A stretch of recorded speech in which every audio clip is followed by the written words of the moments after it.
Hey guys, welcome back to another time lapse. This is a painting I did on my live stream channel, Twitch TV/darknessart.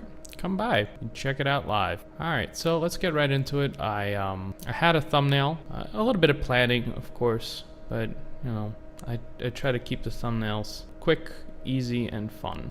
As you can see, I've pulled up some reference material. It's very handy to start strong, get references early. Here we are in the sketch, kind of getting a couple of values in. I have kind of established a figure. I've established some foreground elements, supporting characters, some cool elements, jetpack, insignia, that sort of thing.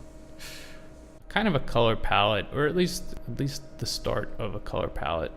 And most of this probably won't make it into the final, but you know, it's good to have just a little something to keep yourself interested. And I enjoy color quite a bit, so yeah. A couple more small details. I worked on the gun. That gun eventually gets shifted completely, but I just kind of wanted some design in there to kind of just keep it entertaining. Putting in a little bit of perspective work, maybe some angels, sci-fi feel. Working on the faces a little bit. I'm not sure why. It's always a big mistake to work on faces. I think right in the beginning of the painting, and as you'll see, this painting goes for quite a while without really being what it ends up being. It sucks till it's good, basically. And I try a lot of stuff. I try a lot of different ways of expressing. The background gets a ton of work. This is a 10-hour painting, so it's kind of long, but faster than usual, I would say.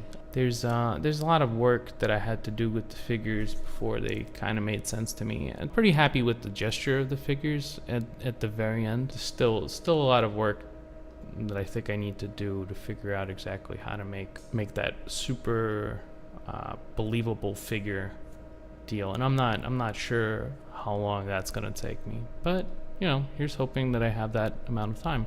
Let's see, get some colors established, to get some trams, and I try a lot of things, and then I usually end up erasing them. I try and I fail, and then I erase, and then I'll keep going until it works. Really, there's no other way to put it.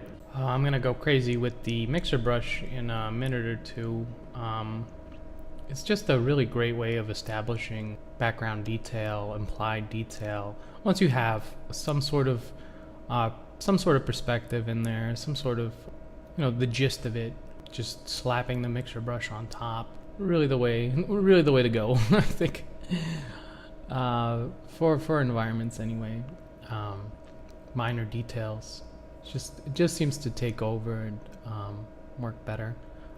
Some of these elements survived or were reiterated, which is usually what I do is I get an element I like, and then I delete it, and then I put it back in some other way, so it eventually comes back. But it's mixer brushing time. Like in a second, I'm gonna take the composition, shift it a little bit. That's where it really gets interesting, I think.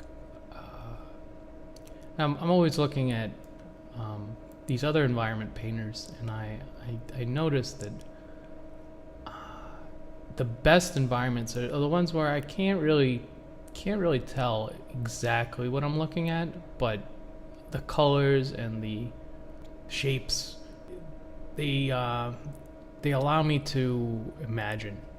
They allow me to put myself in the scene. There's enough information there, but not so much that it's just completely spelled out. Those are good too. There's that type of matte painter, more super 100% realistic. This is a box. This is like a car type of thing. That's pretty cool too, but I don't know. It's not quite as expressive, and yeah, I just prefer the other type of painting. Anyway, thank you for coming by, and I hope you enjoyed. Please come by to the Twitch channel. Moving like the speed of sound.